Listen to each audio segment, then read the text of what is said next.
ल यसमा चाहिँ त्यस्तो खासै हातिनु पर्दैन। स्वागत छ सबैजनालाई हाम्रो आइओई इन्ट्रान्स प्रिपरेसनको क्लासेसमा। यो चाहिँ हाम्रो लेक्चर नम्बर 3 हो। अब हेर्नुहोस्, योभन्दा अगाडि मैले दुईटा भिडियो गरेको छु, लेक्चर नम्बर 1 र लेक्चर नम्बर 2। त्यसमा चाहिँ म केमिकल इक्विलिब्रियम अथवा types of equilibrium, homogeneous equilibrium, heterogeneous equilibrium अनि केमिकल इक्विलिब्रियममा rate of forward reaction, rate of backward reaction, त्यो इक्विलिब्रियम कन्स्ट्यान्टहरुको कुरो गरेको छु। भिडियो फरवर्ड गरिदिन्छु म ग्रुपमा अथवा नोट्स प्रोभाइड गर्छु, त्यहाँबाट हेर्न सक्नुहुन्छ। अथवा धेरै गाह्रोहरू छ भने पर्सनली एउटा क्लास लिएर फेरि म रिभाइज गराइदिन्छु। आज चाहिँ हामी नयाँ कुराहरू चाहिँ पढ्दै जान्छौँ। सो सबैजना नोट चाहिँ बनाउँदै जानु आफ्नो। कतिजना हुनुहुन्छ आज? 1 2 3 4 5 6 7 8 9 10 11। यहाँबाट 2 जना म आफै हो। 8 जना हुनुहुन्छ, 9 जना हुनुहुन्छ आज। ल ठीक छ, सबैजना नोट चाहिँ बनाउनुस्। सबैजना नोट चाहिँ बनाउँदै जानुस्। ल आज चाहिँ हामी relation between KP and KC निकाल्छौँ। केपी र केसी को रिलेसन। हिजो मैले कुरा गरेको थिएँ, केपी इक्वल्स टु केसी अनि आरटी को पावर डेल्टा एनजी। यही रिलेसन आज चाहिँ हामी निकाल्छौँ। Relation between KP and Kc for a gaseous reaction. For a gaseous reaction. Gaseous reaction मा यिनीहरुको रिलेसन हामी पढ्छौं। सो मानौं एउटा मैले कुनै हाइपोथेटिकल रिएक्सन मैले माने, एउटा हाइपोथेटिकल मैले रिएक्सन माने, सानो a ठूलो a र ग्यासियस मिडियममा छ।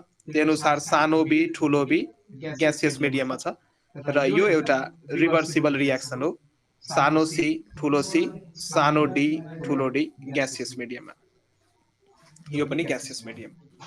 सो अब यो रिएक्सनको लागि यदि केसी इक्विलिब्रियम कन्स्ट्यान्ट, हिजो मैले कुरा गरेको थिएँ, यो इक्विलिब्रियम कन्स्ट्यान्ट केइक्यू जुन छ यो दुईटा टाइपको हुन्छ। यो इक्विलिब्रियम कन्स्ट्यान्ट केइक्यू जुन छ यो दुईटा टाइपको हुन्छ। एउटा हुन्छ केसी, अर्को हुन्छ केपी।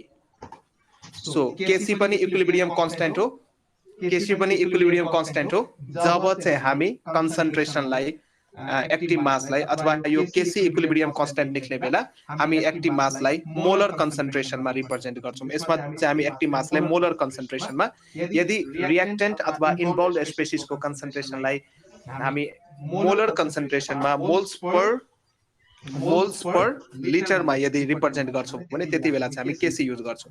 र यो केसी चाहिँ हामी ग्यासियस रिएक्सन अथवा सोलुसन फेजमा अकर हुने रिएक्सनहरुको लागि भ्यालिड हुन्छ। त्यही अनुसार केपी यदि लेख्नु पर्यो भने यो हामी ग्यासियस रिएक्सन्सको लागि मात्रै लेख्छौं र केपी लेख्ने बेला हामी इन्भल्भड स्पेसिसहरुको पार्शियल प्रेशर लिन्छौं। यो कुरा मैले हिजो गरेको थिएँ। अब यो रिएक्सनको लागि म केसी लेख्दै छु। सपोज केसी र केपी को बीचमा रिलेसन म निकालिरहेको छु र यो ग्यासियस रिएक्सन भइसकेपछि यसको लागि केसी पनि भ्यालिड छ र केपी पनि भ्यालिड छ। सो यो रिएक्सनको लागि सुरुमा यदि मैले केसी लेख्ने हो भने पहिला के लेख्नु पर्यो त? यो पहिला प्रोडक्टको एक्टिभ मास लेख्नु पर्यो अनि त्यसको स्टोइचियोमेट्रिक कोएफिसिएन्टको power. So active mass of C, यसको पावर चाहिँ सानो C, active mass of D अनि यसको पावर चाहिँ स्टोइचियोमेट्रिक कोएफिसिएन्ट दैट इज सानो डी। अब प्रोडक्ट को माथि लेख्ने, अब रिएक्टेन्ट को तल लेख्ने। So active mass of A अनि यसको माथि पनि पावर ए अनि एक्टिभ मास अफ बी अनि यसको माथि पनि पावर बी। सो यो चाहिँ मैले के को एक्सप्रेसन लेखे त? यो चाहिँ मैले केसी को एक्सप्रेसन लेखे in terms of molar concentration. अब चाहिँ म केपी को एक्सप्रेसन लेख्छु। यही काम हो, बस कन्सन्ट्रेसनको ठाउँमा पार्शियल प्रेशर लिनु पर्यो। So partial pressure of C अनि पावर पनि C into partial pressure of D, power पनि D divide by partial pressure of A, power पनि A into partial pressure of B, power पनि बी। सो यो मैले लेखेको बुझ्नु भयो कि बुझ्नु भएन? केही नबुझेको कोही छ यहाँ? अनिशजी भण्डारी बाहेक। अब उहाँको हिजोको क्लास मिस भएको छ, उहाँ यदि बुझ्नु भयो भने ठिकै छ, उहाँले म फेरि बुझाउँछु। अरु कसैले नबुझेको छ यहाँ केही यो एक्सप्रेसन म लेख्दा? सर मैले भर्खर क्लास जोइन गरेको हल्का माथिको देखाइदिनु न के मिस भयो हल्का भनिदिनु न। केही लेखेकै छैन बाबु, भर्खर स्टार्ट हुँदैछ। हामी केपी र केसी को बीचमा रिलेसन निकाल्दैछौँ। भर्खर क्लास स्टार्ट भयो, 8 बजे नै स्टार्ट भयो क्लास। हामी केपी एन्ड केसी को रिलेसन निकाल्दैछौँ।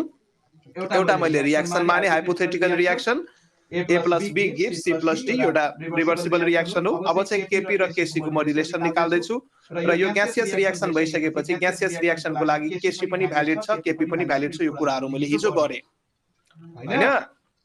अब म रिलेसन निकाल्दैछु। सो यो दुईटाको एक्सप्रेसन मैले लेखेँ, केसी र केपी को एक्सप्रेसन लेखेँ। ठीक छ, यति काम गरेँ। अब ideal gas equation, ideal gas equation from ideal gas equation. So ideal gas equation बाट हामी के लेख्न सक्छौं? PV equals to nRT, यो लेख्न सक्छौं। So P equals to, यो N भनेको नम्बर अफ मोल हो र V भनेको volume of solution in litre हो। यो कुराहरु थाहा छ। So N by V RT लेख्न सक्छौं। RT भनेको ग्यास कन्स्टेन्ट, यसको भ्यालु हुन्छ 0.00821 मोल पर लिटर। के हुन्छ यसको युनिट? लिटर एटीएम पर मोल पर केल्भिन हैन त। सो आर चाहिँ ग्यास कन्स्टेन्ट हो। सो यहाँ P इक्वल्स टु हामी लेख्न सक्छौं। अब N by V भनेको के हो त? यो कन्सन्ट्रेसन टर्म हो। सो N by V भनेको कन्सन्ट्रेसन इन्टु RT यहाँ लेख्न सक्छौं। सो यो रिलेसन युज गरेर N by V भनेको मोलारिटी अथवा त्यो कन्सन्ट्रेसन टर्म भनेर मैले C लेखेँ। Number of moles per unit volume, N by V भनेको एक्टिभ मास अथवा कन्सन्ट्रेसन, हिजो मैले लेखाएको थिएँ एक्टिभ मास अथवा कन्सन्ट्रेसन। यो चाहिँ पार्शियल प्रेसरको फर्ममा यसलाई अब हामी कन्भर्ट युज गर्न सक्छौं। अब यो रिलेसन युज गरेर यदि पार्शियल प्रेसर अफ A लेख्नु छ भने पहिला के लेख्नु पर्यो? एक्टिभ मास अफ A लेख्नु पर्यो। यो C स्ट्यान्ड्स फर एक्टिभ मास है। N by V मैले फर्म लेखाएको थिएँ, एक्टिभ मासको 3-4 वटा नाम मैले हिजो भनेको थिएँ, याद छ? एक्टिभ मासको 3-4 वटा नाम भनेको थिएँ, एउटा नाममा N by V पनि थियो, याद छ? यस सर, थियो सर, थियो। सो यो PA भनेको active mass of A into RT, यही अनुसार PB भनेको active mass of B into RT, यही फर्मुला हामी युज गर्न सक्छौं हैन। अब यही रिलेसन युज गरेर यो जुन हाम्रो माथि जुन यो केपी छ, अब केपी को रिलेसन हामी लेखौं त, केपी को रिलेसन लेखौं। त्यही अनुसार हामी यो पीबी को लागि नै गर्यौं, त्यही अनुसार पीए को लागि पनि गर्यौं, पीसी को लागि नै गर्न सक्छौं। सेम कुरा हो। सो केपी को एक्सप्रेसनमा अब के चेन्जेस आयो त? केपी इक्वल्स टु पहिला चाहिँ के थियो त? पीसी को पावर C थियो, पीडी को पावर D थियो, यहाँबाट यो लेख्नु भयो होला कपीमा, अपन पीए को पावर A थियो र पीबी को पावर B थियो। अब यसलाई नै यो फर्मुला युज गरेर सो पीसी को ठाउँमा हामी के लेख्न सक्छौं? C को कन्सन्ट्रेसन को पावर C को कन्सन्ट्रेसन को पावर C इन्टु RT को पावर पनि C, ओके हैन? किनकि यहाँ हेर्नुस् ठ्याक्कै पीसी को माथि पावर C छ र पीसी भनेको के भयो? पीसी भनेको C को कन्सन्ट्रेसन इन्टु RT। सो यसको पावर भइसकेपछि पीसी को पावर C भइसकेपछि दुईटैको पावर जाने भयो हैन? C को पावर पनि C जाने भयो र RT को पावर पनि C जाने भयो हैन त? सीताजी हेलो, हजुर सर, हजुर सर, यो लाइन बुझ्नुभयो म के गरे यहाँ? हजुर, त्यही अनुसार हामी पीडी लाई पनि चेन्ज गर्न सक्छौं। सो पीडी भनेको D को एक्टिभ मास, यसको पावर पनि D, अनि त्यही अनुसार RT को पावर पनि D। सो यो मैले माथि लेखिसके। अब तल सेम A को पावर A अनि RT को पावर फेरि यहाँ A। अब B को लागि लेख्नु पर्यो एक्टिभ मास अफ B को पावर B इन्टु RT को पावर B। यसरी चाहिँ हामी लेख्छौं। सो अब यति टर्म हेर्नुस् त, यो पुरै टर्ममा यो जुन टर्म छ यति टर्म म मिलाएर यहाँ लेख्छु। अब मिलाएर म यहाँ लेख्छु, सो यहाँ मैले C को कन्सन्ट्रेसन पावर C, D को concentration power D upon A को कन्सन्ट्रेसन पावर A र B को कन्सन्ट्रेसन पावर A इन्टु र माथि छ R T माथि हुने भो C प्लस D तल हुने भो R T A plus B। यो बुझ्नु भयो सबैजनाले मैले के गरे? के गरिन? सिमिलर टर्मलाई एक ठाउँमा मिलाएर एरेन्ज गरे। सो यति पार्ट जुन छ यति पार्टको ठाउँमा म के लेख्न सक्छु भन्नु त माथिबाट कतै केही छ इन्फर्मेसन त्यस्तो खालको? केसी यस यति पार्टमा हामी केसी लेख्न सक्छौँ। ओके केसी अहिले केपी ओली आउला ल ठीक छ। यहाँ चाहिँ हामी केसी लेख्छौँ र यहाँ चाहिँ के भयो त आरटी अनि माथि चाहिँ के भयो त सी प्लस डी र ए प्लस बी लाई माथि लगेर घटाएको। यो लेखेको बुझ्नु भयो? हो सर हो। Yes, sir. केपी भनेको केसी आरटी को power C plus D minus A plus B. ओ आइसक्यो हाम्रो relation. Therefore KP equals to KC times RT को पावर, यही हो हाम्रो डेल्टा एनजी। ये जो युनिट निकाल्ने बेला जुन मैले माथि डेल्टा एनजी लेखेका थिए इक्विलिब्रियम कांस्टेंट केसी र केपी को युनिट डिफरेंट रिएक्शंस मा, त्यसको लागि मैले के लेखेका थिए? मोल पर लिटर को पावर डेल्टा एनजी केसी को युनिट थियो र केपी को युनिट के थियो? एटीएम को पावर डेल्टा एनजी। त्यही डेल्टा एनजी चाहिँ यो हो। हिजो चाहिँ मैले के भनेको थिए नेक्स्ट क्लासमा म डिराइभ गर्छु। सो त्यो डेरिभेसन यही हो अनि यही चाहिँ केपी र केसी को रिलेसन हो। सो यो जुन डेल्टा एनजी छ, डेल्टा एनजी हामी कसरी निकाल्छौं? यो सी प्लस डी भनेको के हो त? वास्तवमा प्रोडक्ट को गैसियस मोलिक्युल्स को नम्बर हो। यहाँ हेर्नुस् न प्रोडक्टमा C plus D forward reaction यदि अगाडि हामीले गयौं भने यो सी प्लस डी चाहिँ हाम्रो के हुन्छ त? प्रोडक्ट हुन्छ। सो दुईटा प्रोडक्ट छ, एउटा सी र अर्को डी। सो क्यापिटल सी को अगाडि जुन स्मॉल सी छ त्यो स्टोइचियोमेट्रिक कोएफिशिएन्ट हो र क्यापिटल डी को अगाडि जुन स्मॉल डी छ त्यो पनि स्टोइचियोमेट्रिक कोएफिशिएन्ट हो। सो सी प्लस डी भनेको के भयो त? प्रोडक्ट को स्टोइचियोमेट्रिक कोएफिशिएन्ट र ए प्लस बी भनेको के भइदियो त? रिएक्टेन्ट को स्टोइचियोमेट्रिक कोएफिशिएन्ट को सम। सो डेल्टा एनजी हामी कसरी निकाल्छौं? सो यो जुन हाम्रो डेल्टा एनजी छ यही डेल्टा एनजी को ठाउँमा हामीले के लेख्या हो त? C plus D minus A plus B लेख्या हो। र सी प्लस डी के हो? गैसियस प्रोडक्ट को जति पनि गैसियस प्रोडक्ट छ त्यसको स्टोइचियोमेट्रिक कोएफिशिएन्ट को सम र ए प्लस बी भनेको के हो?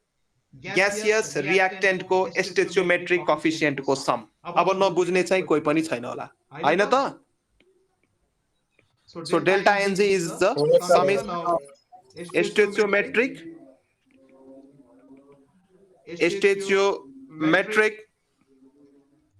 कोएफिशिएन्ट अफ गैसियस प्रोडक्ट। यो निकाल केपी र केसी यदि डिफाइन्ड भइराछ भने त्यो रिएक्टेन्टमा गैसियस प्रोडक्टहरु हुनै पर्यो। गैसियस प्रोडक्टकै लिने, अरुको लिनु परेन। यदि कोही सोलिड अथवा लिक्विड अवस्थामा छ भने त्यसको नलिने, मात्रै गैसियस अवस्थामा जुन इन्भल्भड स्पेसिस छ त्यसको मात्रै लिनु पर्यो। Minus summation of stoichiometric coefficient of gaseous reactant. Gaseous reactant. यदि नोट चाहिँ बनाउँदै जानुस्, सो यदि यो डेल्टा एनजी निकाल्न गाह्रो भइराछ भने एक दुईवटा इक्जाम्पल बुझ्न सक्छौ। जस्तै मैले कार्बन सोलिड सँग के गरे त? अक्सिजन को हाफ मोल लाई रिएक्सन गराए गैसियस स्टेटमा। सो प्रोडक्ट हाम्रो बन्छ कार्बन मोनोक्साइड गैसियस स्टेटमा। सो यो केसमा यदि डेल्टा एनजी निकाल्नु पर्यो भने सबै गैसियस प्रोडक्ट हो, सबै गैसियस हैन, एउटा सोलिड पनि हो, यो सोलिड हो। सो यसको लिनु भएन। कार्बन मोनोक्साइड को अगाडि केही छैन भने 1, सो यो 1 माइनस र अक्सिजन पनि गैसियस छ यसको भयो हाफ। सो 1 माइनस हाफ भनेको के भयो त? 1/2। सो यो रिएक्सनमा डेल्टा एनजी कति आयो त? 1/2 आयो। ठीक छ? यो रिएक्सनमा डेल्टा एनजी आयो 1/2। त्यही अनुसार अर्को रिएक्सन हेर्नुस्। जस्तै मैले माने नाइट्रोजन जुन गैसियस स्टेटमा छ यसमा मैले 3 वटा हाइड्रोजनसँग रियाक्सन गराए यो अमोनिया बनाउने रियाक्सन हो हेबर्स प्रोसेस अनि 2टा अमोनियाको मोलिक्युल बन्यो सो यो रियाक्सनमा मलाई डेल्टा एनजी निकालेर भन्नुस् त कति आउँछ यो रियाक्सनमा डेल्टा एनजी निकालेर भन्नुस् त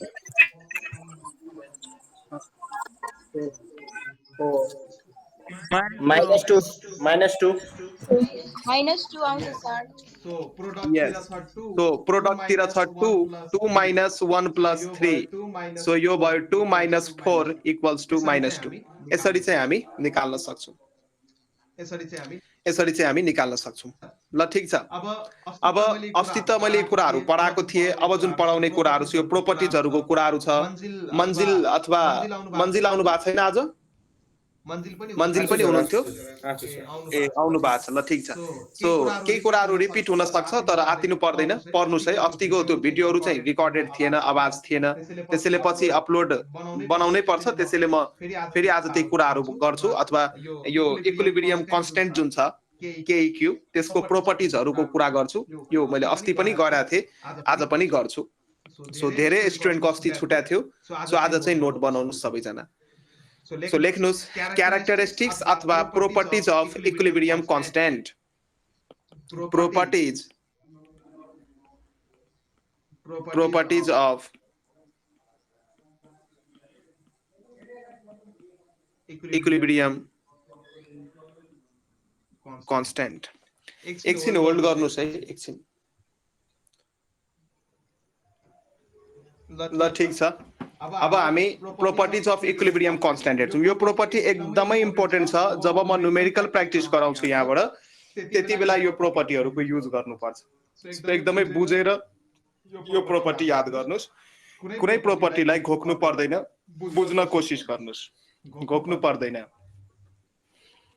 फर्स्ट प्रोपर्टीज हेरौं हामी first properties equilibrium constant hello सुन्दै हुनुहुन्छ मेरो आवाज गइराछ सर ल फर्स्ट प्रोपर्टी के हो भने मानौं एउटा रियाक्सन मैले लिए यसमा ए ले बी दिइराछ रे सिम्पल खालको रियाक्सन ए यस्तै रियाक्सन मैले अस्ति पनि ल्याएको थिए ए ले बी दिइराछ सिम्पल खालको रियाक्सन हो अथवा यसलाई कम्प्लेक्स पनि गर्न सकिन्छ रिजल्टमा केही पनि फरक आउँदैन अथवा यसलाई कम्प्लेक्सै गरिहालौं सानो ए ले यो दियो रे ठीक छ यो रियाक्सन दिएको छ सो यो रियाक्सन को इक्विलिब्रियम कांस्टेंट निकाल्नुस् केसी कसरी निकाल्न सक्नुहुन्छ पहिला प्रोडक्ट को एक्टिभ मास अनि यसको अगाडि जुन कोएफिसिएन्ट छ त्यो पावरमा जान्छ त्यसपछि रिएक्टेन्ट को एक्टिभ मास अनि यसको अगाडि जुन कोएफिसिएन्ट छ सानो ए त्यो पावरमा जान्छ ल अफ मास एक्सन मैले लाको केही पनि गरे हैन यस्तो भयो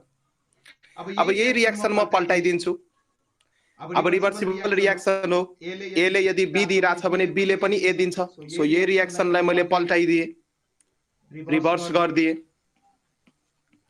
अब रिभर्स गर्दिसकेपछि मानौं यो केसमा जुन इक्विलिब्रियम कांस्टेन्ट छ मैले त्यसलाई केसी ड्याश मानिहाले अर्को अथवा के1 के2 मान्न सक्नुहुन्छ केही फरक पर्दैन सो केसी ड्याश लेख्नुस् अब यो भयो के रिएक्टेन्ट जुन लेफ्ट ह्यान्ड साइडमा छ त्यसलाई रिएक्टेन्ट मान्नुस् र यो केसमा यो चाहिँ के भयो प्रोडक्ट भयो सो इक्विलिब्रियम कांस्टेन्ट लेख्ने बेलामा चाहिँ पहिला हामी प्रोडक्ट लेख्छौं प्रोडक्ट चाहिँ के छ यहाँ ए को एक्टिभ मास अनि अगाडि जुन स्टोइचियोमेट्रिक कोएफिसिएन्ट छ त्यो पावरमा जान्छ बी को एक्टिभ मास र बी चाहिँ गयो सानो बी चाहिँ पावरमा गयो अब हेर्नुस् त यहाँ केसी र केसी ड्याश को रिलेसन के छ दुईटै एक अर्काको रेसिप्रोकल छ दुईटै एक अर्काको रेसिप्रोकल छ दुईटै एक अर्काको रेसिप्रोकल छ सो यहाँ हामी भन्न सक्छौं केसी जुन छ सो 1 बाइ केसी ड्याश छ हो कि हैन कन्फर्म गर्नुस् त यो कुरो रेसिप्रोकल छ कि छैन दुईटै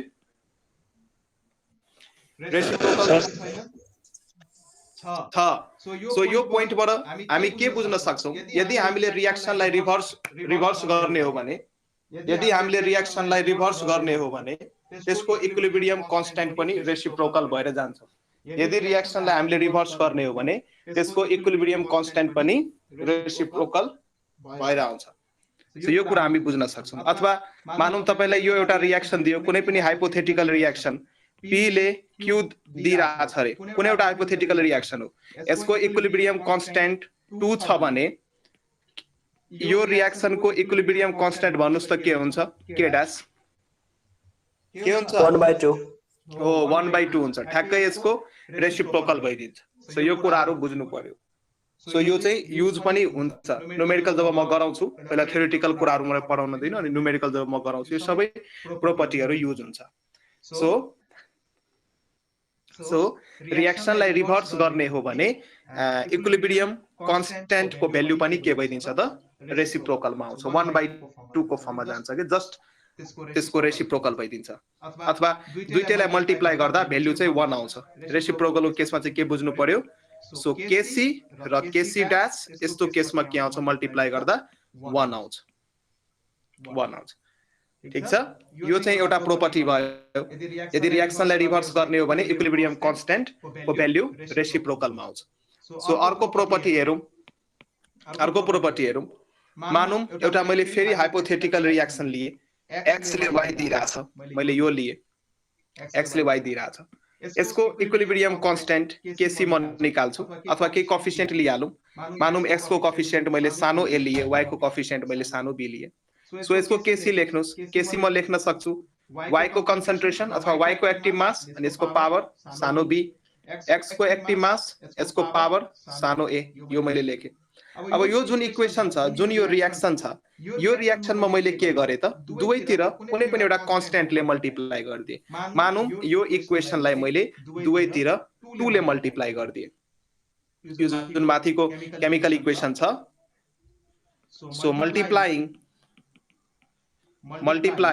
above chemical equation by 2 so 2 ले हामीले मल्टिप्लाई गर्दैछौं सो 2 ले मल्टिप्लाई गर्दा के भयो त 2ax भयो र यो के भयो 2by भयो अब यो अगाडिको स्टोइचियोमेट्रिक कोएफिसिएन्ट हो यो 2a र 2b चाहिँ स्टोइचियोमेट्रिक कोएफिसिएन्ट हो अब यो रिएक्सनको इक्विलिब्रियम कन्स्टेन्ट मैले केसी ड्याश माने कसरी लेख्छौं हामी y को कन्सन्ट्रेसन मोलार कन्सन्ट्रेसन अथवा एक्टिभ मास अनि यसको पावर हुन्छ स्टोइचियोमेट्रिक कोएफिसिएन्ट त्यसपछि x को एक्टिभ मास र यसको पावर हुन्छ यसको स्टोइचियोमेट्रिक कोएफिसिएन्ट 2a अब यसलाई मिलाएर जब हामी लेख्छौं यसलाई हामी कसरी यसरी पनि लेख्न सकिन्छ y को एक्टिभ मास पावर b x को एक्टिभ मास पावर a अनि होल को स्क्वायर यसरी लेख्न सकिन्छ 10 क्लासको अलजेब्रामा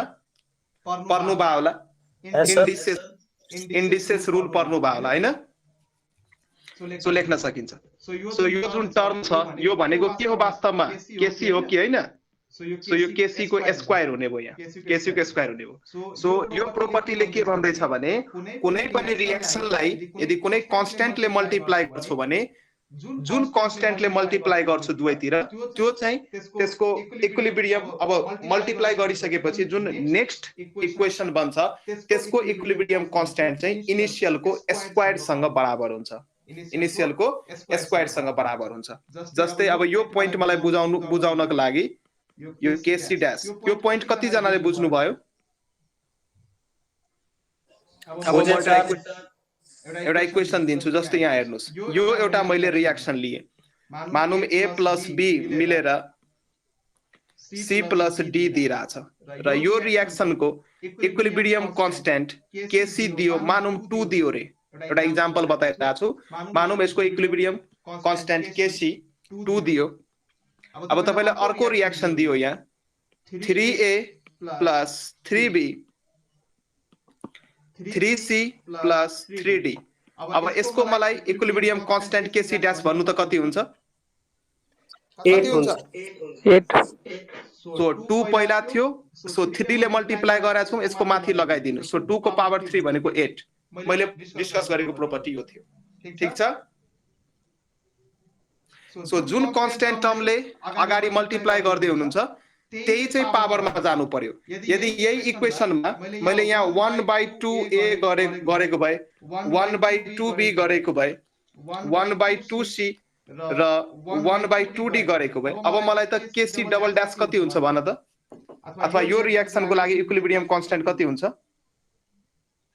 सुरुमा दिएको रिएक्सन यो हो √2 हुन्छ √2 हुन्छ सो सुरुको कति छ 2 मल्टिप्लाई गरेका छौं हामी 1/2 ले सो 1/2 माथि पावरमा जान्छ सो 2 को पावर 1/2 भनेको √2 हुन्छ। कहिलेकाहीँ अब्जेक्टिभमा यस्तो क्वेसन सोधिरहेछ, प्राय आइओई को अब्जेक्टिभमा यहीँबाट सोधिरहेको हुन्छ बाबु, धेरै डेप्थै जाँदैन, तर म अलिक डेप्थमा पढाउँछु, टेन्सन नलिनु। सो यस्तो खालको प्रोपर्टीहरू इम्पोर्टेन्ट हुन्छ, यस्तो खालको प्रोपर्टीहरू इम्पोर्टेन्ट हुन्छ। याद गर्न म भन्दिनँ, अथवा केही बिर्सियो भने डिराइभ गर्न सक्छु, जसरी म डिराइभ गरिरहेको छु, कन्फ्युजन चाहिँ हुँदैन। सो बेसिक्स स्टेप्सहरू क्लियर भइसकेपछि यस्तो कुराहरू घोक्नु पनि पर्दैन, इक्जाममा धेरै प्रेसर पनि हुँदैन। ठीक छ। अब अर्को प्रोपर्टी हामी हेरौँ, थर्ड प्रोपर्टी हेरौँ। यदि कुनै पनि दुईटा रिएक्सनलाई जब हामी एड गर्छौँ, छुट्टा छुट्टै रिएक्सन, छुट्टा छुट्टै त्यसको इक्विभ्यालेन्ट अथवा इक्विलिब्रियम कन्स्ट्यान्ट दिएको छ, दुईटा रिएक्सन त्यसको इक्विलिब्रियम कन्स्ट्यान्ट छुट्टा छुट्टै यदि दिएको छ भने, त्यो दुईटै रिएक्सनलाई एड गरेर यदि हामी थर्ड रिएक्सन बनाइरहेछौँ भने, थर्ड रिएक्सनको इक्विलिब्रियम कन्स्ट्यान्ट दुईटै रिएक्सनको इक्विलिब्रियम कन्स्ट्यान्टको प्रोडक्टसँग इक्वल हुन्छ। जस्तै एउटा मैले रिएक्सन माने A + B र रिभर्सिबल रिएक्सन हो यो सबै, यसले दिइरहेछ प्लस C + D दिइरहेछ। सो यो रिएक्सनको लागि इक्विलिब्रियम कन्स्ट्यान्ट मैले Kc1 माने, सिम्पलको लागि तपाईँ K1, K2, K3 नि मान्न सक्नुहुन्छ। म कन्सन्ट्रेसन अथवा एक्टिभ मास मोलर कन्सन्ट्रेसनको फर्ममा लेखेको भएर म Kc मान्छु। सो Kc1 माने, सो कति लेख्न सकिन्छ Kc1? Kc1 लेख्न सकिन्छ, सबैको स्टोइचियोमेट्रिक कोएफिसिएन्ट 1 छ यहाँ, सो म लेख्न सक्छु C को एक्टिभ मास, D को एक्टिभ मास अपन A को एक्टिभ मास र B को एक्टिभ मास। स्टोइचियोमेट्रिक कोएफिसिएन्ट सबैको 1 छ, पावरमा 1 लगाउनुस् नलगाउनुस् केही फरक पर्दैन। यो चाहिँ एउटा रिएक्सन थियो।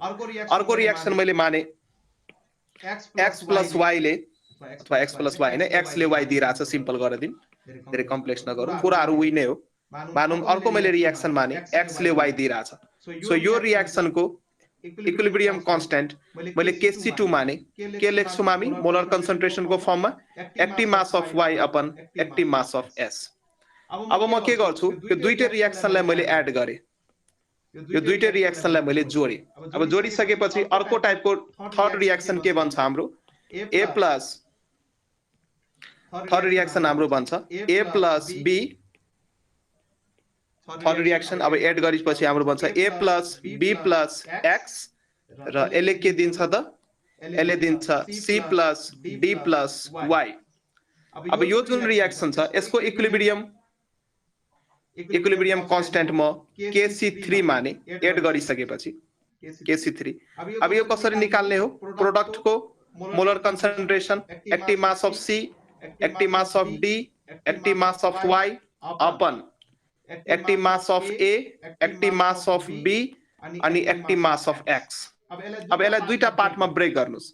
यतिको ठाउँमा CD र AB को टर्ममा म के लेख्न सक्छु, Kc1 लेख्न सक्छु कि सक्दिनँ? हो सर हो। र y अपन x को ठाउँमा म Kc2 लेख्न सक्छु। Yes, sir. र Kc3 भनेको हाम्रो थर्ड रिएक्सन एड गरेर आएको रिएक्सनको इक्विलिब्रियम कन्स्ट्यान्ट हो। So Kc3 equals to Kc1 into Kc2, अथवा सिम्पली K3 इक्वल्स टु हामी बुझ्न सक्छौँ K1 इन्टु K2। सो एउटा रिएक्सनको इक्विलिब्रियम कन्स्ट्यान्ट मानौँ K1 दिएको छ, अर्को रिएक्सनको इक्विलिब्रियम कन्स्ट्यान्ट K2 दिएको छ। यो दुईटै रिएक्सनलाई एड गरेर जुन हाम्रो थर्ड रिएक्सन बन्छ, थर्ड रिएक्सनको इक्विलिब्रियम कन्स्ट्यान्ट मानौँ K3, यो K3 को भ्याल्यु हुन्छ K1 इन्टु K2। दुईटै रिएक्सनको इक्विलिब्रियम कन्स्ट्यान्टको भ्याल्युलाई मल्टिप्लाई गरेर हामी थर्ड रिएक्सनको भ्याल्यु झिक्छौँ। बुझ्नु भयो? हो, यो प्रोपर्टीहरू हामी युज गर्छौँ। सो यो इक्विलिब्रियम कन्स्ट्यान्टको प्रोपर्टिजहरू थियो जुन चाहिँ हाम्रो न्युमेरिकल गर्ने बेला युज हुन्छ, अब effect of temperature on K equivalent, हिजो मैले बताएको थिएँ यो K इक्विभ्यालेन्ट जुन छ यो टेम्परेचरमा डिपेन्ड गर्छ, K इक्विभ्यालेन्ट टेम्परेचरमा डिपेन्ड गर्छ र यो कुन कुन कुरोमा डिपेन्ड गर्दैन त्यो पनि मैले लेखाएको थिएँ हिजो। भन्नु त कुन कुन कुरोमा डिपेन्ड गर्दैन? क्याटालिस्ट, इनर्ट ग्यासियस अनि एउटा मोलर कन्सन्ट्रेसन हो, कन्सन्ट्रेसन अथवा प्रेजेन्स अफ क्याटालिस्ट अनि इनर्ट ग्यासेसहरुको प्रेजेन्समा यो मतलब डिपेन्ड गर्दैन, टेम्परेचरमा मात्रै डिपेन्ड गर्छ हैन? हो। अब चाहिँ हामी के equivalent that is equilibrium constant र टेम्परेचर को बीचमा रिलेसन पर्छौं। सो यो के डिटेलमा पढ्नुहुन्छ कि सर्टमा पढ्नुहुन्छ? भन्नुस् त म त्यही अनुसार पढाउँछु यो रिलेसन। ठिकै छ, म ठिक्कको पढाउँछु। ल यहाँ हेर्नुस्, effect of temperature on K equilibrium. Effect of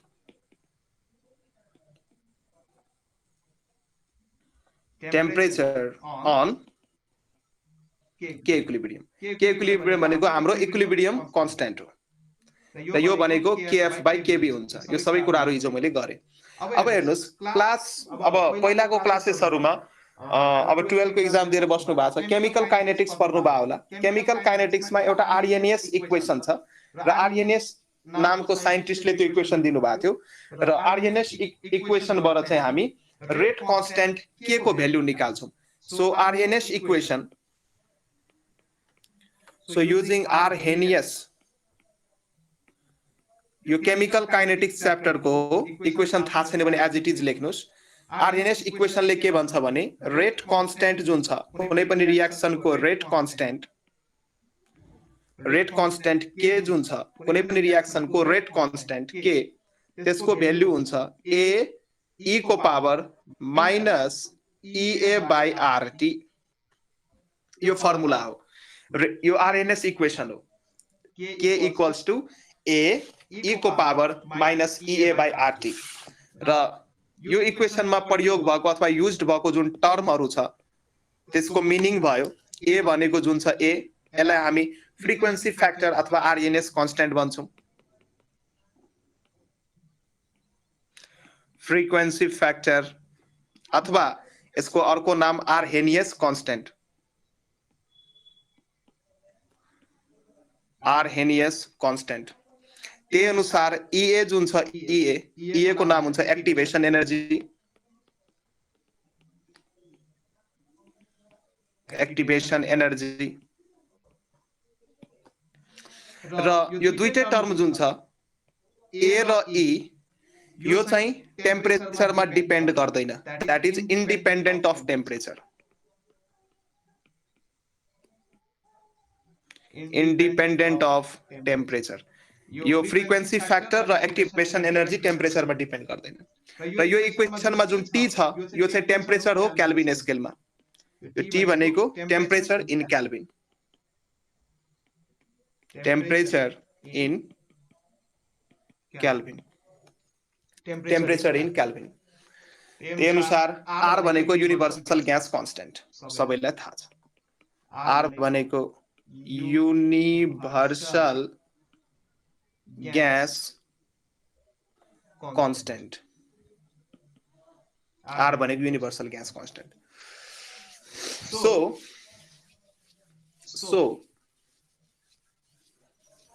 यहाँ चाहिँ अब यो इक्वेशन्स डिराइभ गर्नु पर्यो भने अब मानौं एउटा हामीले रियाक्सन लिम, एक्जोथर्मिक रियाक्सन मानौं, एउटा एक्जोथर्मिक रियाक्सन लिम।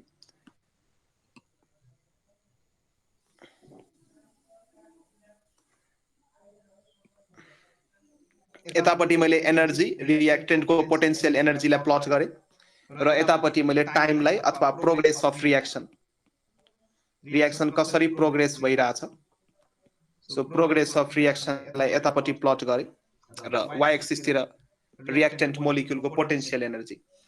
सो मानौं यो मैले एक्जोथर्मिक रियाक्सन मान्दै छु। सो रियाक्टेन्ट र मानौं यता कतै रियाक्टेन्ट छ त रियाक्टेन्ट को एनर्जी प्रोडक्ट भन्दा बढी हुनु पर्यो, सो प्रोडक्ट यता कतै मुनि हुन्छ र हाम्रो यस्तो खालको ग्राफ बन्यो। केमिकल काइनेटिक्समा याद आयो यस्तो खालको ग्राफ कतै पढ्नु भएको छ? यस सर, पढेको छ सर, एक्टिभेसन एनर्जीमा। हो, केमिकल काइनेटिक्स प्रोफाइल डायग्राम। यस याद आइसक्यो।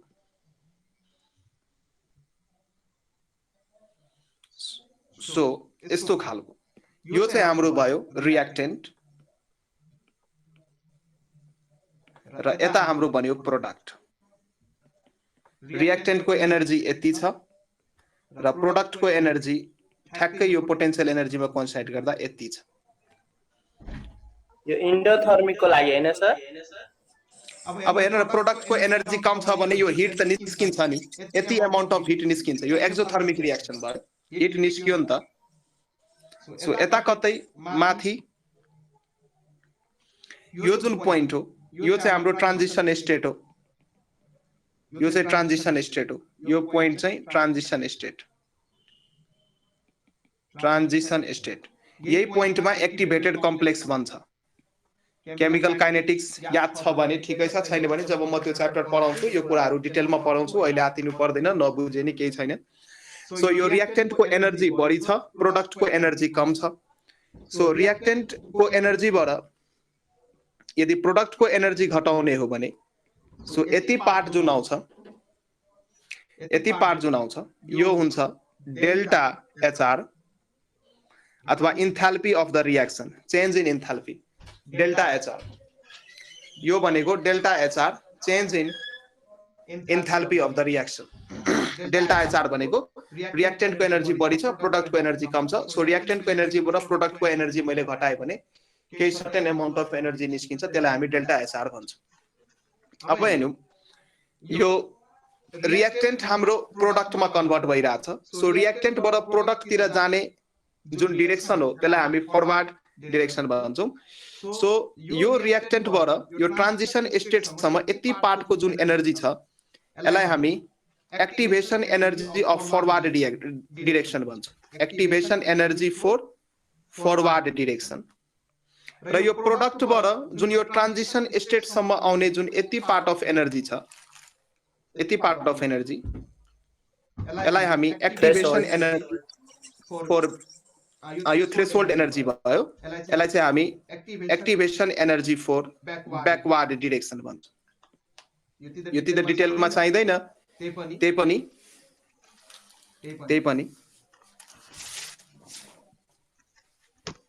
अब हेर्नुहोस् फरवर्ड रियाक्सन र यो ब्याकवर्ड रियाक्सन। सो यो रियाक्सन जुन छ यो रियाक्सन मैले यहाँ लेखेको छु एक्जोथर्मिक, यो एक्जोथर्मिक रियाक्सन हो। यसको मतलब हिट यहाँ इभल्भ हुन्छ। किन हिट इभल्भ भयो? रियाक्टेन्टमा धेरै अमाउन्ट अफ हिट छ, प्रोडक्टमा थोरै अमाउन्ट अफ हिट छ। सो प्रोडक्ट बनिसकेपछि के हुन्छ त सर्टेन अमाउन्ट अफ हिट त्यहाँ रिलिज हुन्छ, त्यसैले यो एक्जोथर्मिक रियाक्सन हो, एक्जोथर्मिक रियाक्सन हो। र एक्जोथर्मिक रियाक्सनको लागि पढ्नु भयो होला डेल्टा एच हुन्छ नेगेटिभ, पढ्नु भएको छ? हो सर, हो। डेल्टा एच यो enthalpy change of the reaction हो। यो तल जुन मैले आर लेखिरहेको छु enthalpy change of the reaction. So delta H मलाई नेगेटिभ ल्याउनु छ। सो नेगेटिभ ल्याउनको लागि के गर्नु पर्यो? सानो भ्यालुबाट ठुलो भ्यालु घटाउनु पर्यो, हैन? सो यो रियाक्सनको लागि डेल्टा एचआर यदि मलाई लेख्नु छ भने म के लेख्छु? Activation energy in forward direction minus activation energy in backward direction. हो सर, हो कि हैन? ल अब हिजो मैले इक्विलिब्रियम कांस्टेंट को डेफिनेसन भनेको थिए। जुन इक्विलिब्रियम कांस्टेंट हाम्रो KEQ छ यो वास्तवमा KF अपन KB को रेशियो हो। KF भनेको rate constant in forward direction, KB भनेको rate constant in backward direction. So यो रेट कांस्टेंट को यो KF र KB रेट कांस्टेंट हो फरवर्ड र बैकवर्ड डिरेक्सन को लागि। र RNS इक्वेसन युज गरेर हामी KF को ठाउँमा के लेख्छौं? AF, यो चाहिँ फ्रिक्वेन्सी फ्याक्टर फरवर्ड डिरेक्सन को लागि। E को power activation energy in forward direction upon RT, यता पनि त्यही गर्नु पर्यो। AB लेख्नु पर्यो। AB भनेको frequency factor in backward direction. E को पावर माइनस EAB, EAB भनेको activation energy in backward direction divide by RT। यो लेखेको बुझ्नु भयो? यो RNS इक्वेसन युज गरेर मैले लेखे।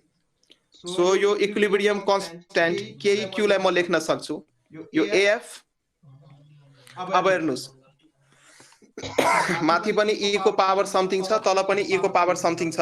सो E लाई माथि लादाखेरि बेस सेम हुँदाखेरि पावरलाई हामी के गर्न सक्छौं त? जोड्न सक्छौं, एड गर्न सक्छौं।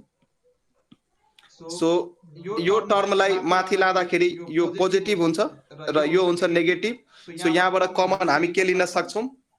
कमन यहाँ हामी 1/RT कमन लिँदाखेरि यसलाई माथि लगेर 1/RT कमन लिँदाखेरि यहाँ हेर्नुस्, यसलाई माथि लग्दाखेरि हामी चाहिँ के लेख्छौँ त? यसलाई लेख्छौँ EAB/RT र अर्को माथि पहिलादेखि नै के छ त? E को पावर माइनस EAF/RT। यो टर्महरू छ, यहाँ AF/AB हुने भयो। सो अब बेस सेम छ, पावरलाई एड गर्न सकिन्छ। सो पावर एड गर्दा पावर एड र यो AF/AB लेख्यौँ र यो E को पावर एड गरौँ त EAB/RT minus EA minus EAF/RT। ठीक छ। अब म यहाँ चाहिँ के गर्छु त? -1/RT कमन लिन्छु। सो AF/AB हुने भयो यहाँ। अब चाहिँ म के गर्छु त? E को पावरबाट कमन चाहिँ के लिन्छु? माइनस 1/RT कमन लिन्छु। सो 1/RT कमन लिइसकेपछि यो हुन्छ EAF माइनस यो हुन्छ EAB। हुन्छ कि हुँदैन? कोही एकजना रिस्पोन्स दिनुस्। हुन्छ सर। हुन्छ। सो यति टर्म जुन छ हाम्रो, अब यो AF/AB फ्रिक्वेन्सी फ्याक्टर हो दुईटै, फरवर्ड र ब्याकवर्ड डिरेक्सनको लागि। सो यति टर्म जुन छ, अब E को पावर भयो, यति टर्म जुन छ यसको ठाउँमा म डेल्टा HR लेख्न सक्छु कि सक्दिनँ? माथिबाट हेर्नुस् त। हो सर, हो। Yes, ओ sir. डेल्टा HR लेख्न सक्छु। सो E को एक्सप्रेसन के भयो? E को पावर भयो माइनस डेल्टा HR भनेको enthalpy change of the reaction, delta HR upon RT भयो। सो यो चाहिँ K इक्विभ्यालेन्ट को एक्सप्रेसन म झिक्दैछु। K इक्विभ्यालेन्ट को एक्सप्रेसन म झिक्दैछु। सो एउटा यो एक्सप्रेसन आयो। अब यो दुईटै एक्सप्रेसनको दुवैतिर लग लिनु भयो भने, यो एक्सप्रेसनको दुवैतिर लग लिनु भयो भने, taking log, natural log on both side, LN भन्छौँ त्यसलाई हामी। सो लग लिनु भयो भने, सो LN K इक्विभ्यालेन्ट हुने भयो र यहाँ पनि LN लिनु भयो भने LN यहाँ पनि लग लिनुस्। सो यो छ AF/AB र यहाँ छ E को power minus delta HR/RT। So प्रोडक्टमा छ भने लगले के गर्छ त? त्यसलाई प्रोडक्टमा छ भने समेसनमा ल्याउँछ हैन लगले? प्रोडक्टमा छ भने समेसनमा ल्याउँछ हैन लगले? प्रोडक्टमा छ भने समेसनमा ल्याउँछ हो। सो यो भनेको हाम्रो भयो LN AF/AB plus LN E को power minus delta HR/RT। LN E कति हुन्छ भन्नुस् त? 1 हुन्छ। LN E कति हुन्छ? 1 हुन्छ। LN भनेको log to the base E र log to the base E, अनि आर्गुमेन्टमा पनि E छ भने यसको भ्यालु 1 हुन्छ कि हुँदैन? पढ्नु भयो होला म्याथमा? हो। So LN E log to the base E अनि आर्गुमेन्टमा E लेख्नुस्। यो चाहिँ आर्गुमेन्ट हो, यसरी लेख्नुस् अथवा सिम्पली LN E लेख्नुस्। यो दुईटैको भ्यालु हुन्छ 1। सो यहाँबाट हामी लेख्न सक्छौँ LN AF/AB र यो भयो 1 र प्लस माइनस मिलेर भयो माइनस डेल्टा HR/RT र यो जुन एक्सप्रेसन छ यही हो हाम्रो मेन एक्सप्रेसन। सो यतापट्टि भयो यो, यतापट्टि भयो LN K equivalent. So this is the main relation. यो हो फर्मुला। अब हेर्नुस्, अब यो रिलेसन सिधै किताबमा लेख्दै हुन्छ, विद्यार्थीहरूलाई बुझ्न गाह्रो हुन्छ।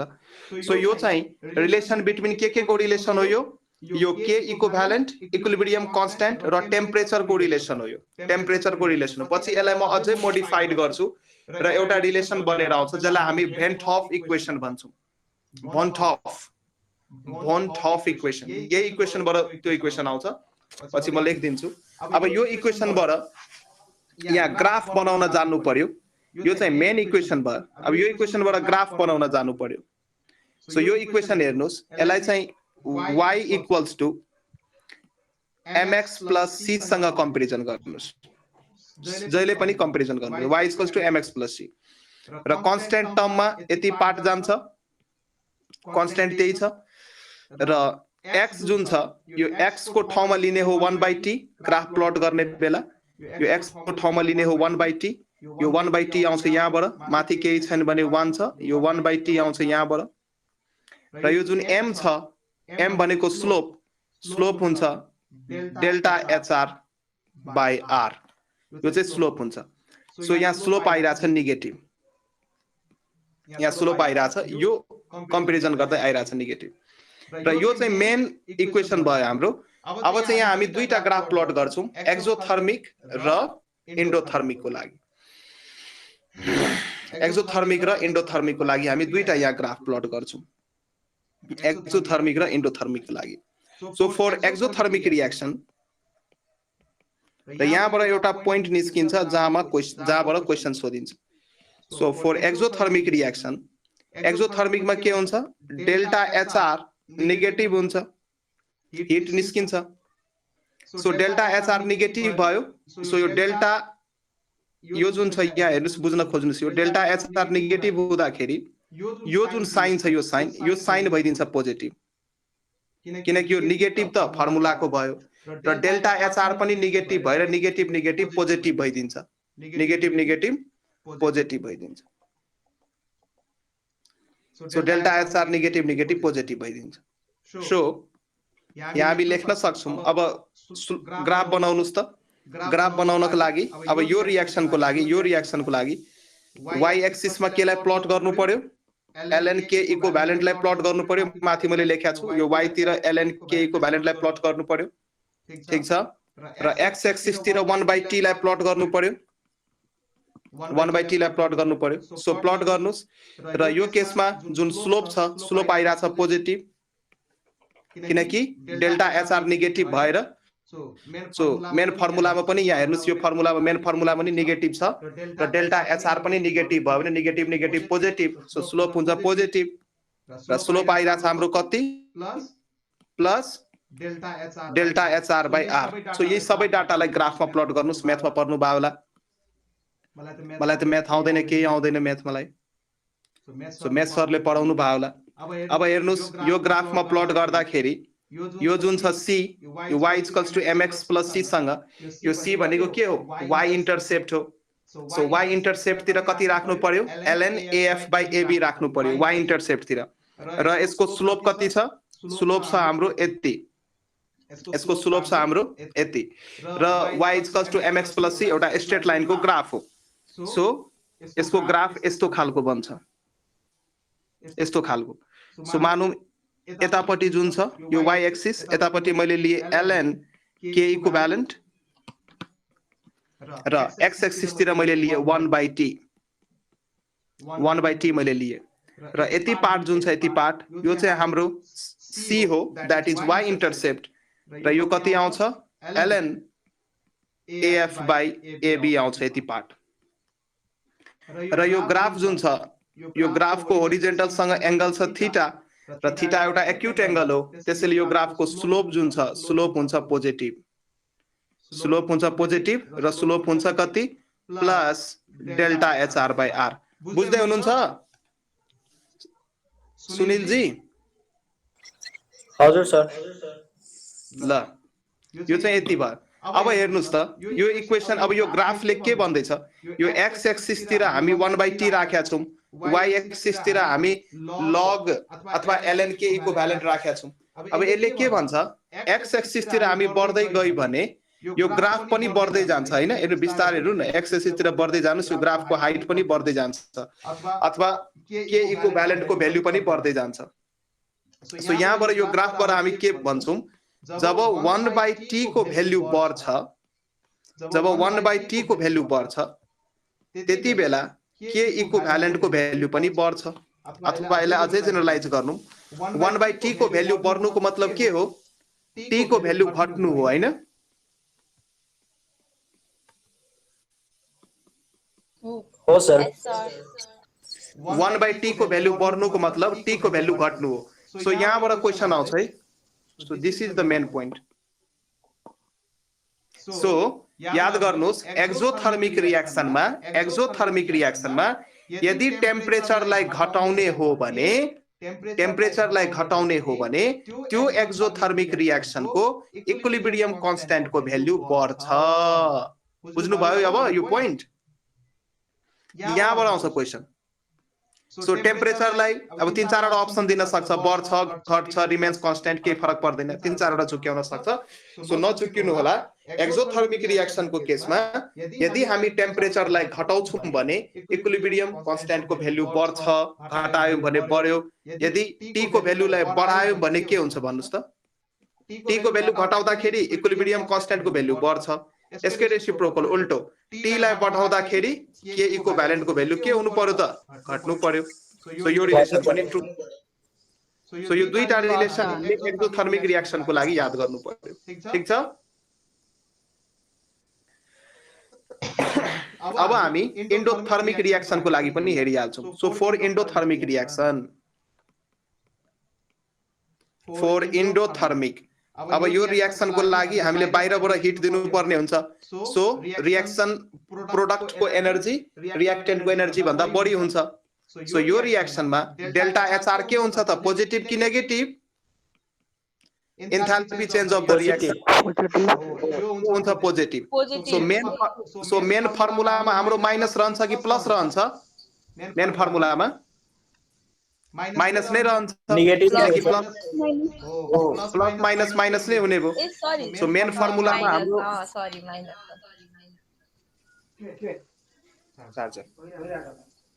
मेरो छ ल। अब हेर्नुस्, सो मेन फर्मुलामा माइनस नै हुने भयो। सो अब हाम्रो इक्वेसन लेख्ने बेलामा जुन हाम्रो इक्वेसन छ ln k इक्विभ्यालेन्ट, इक्वेसन छ हाम्रो ln AF by AB minus delta HR by RT. So यो जुन हाम्रो मेन इक्वेसन हो यसलाई नै हामी युज गर्ने भयौँ।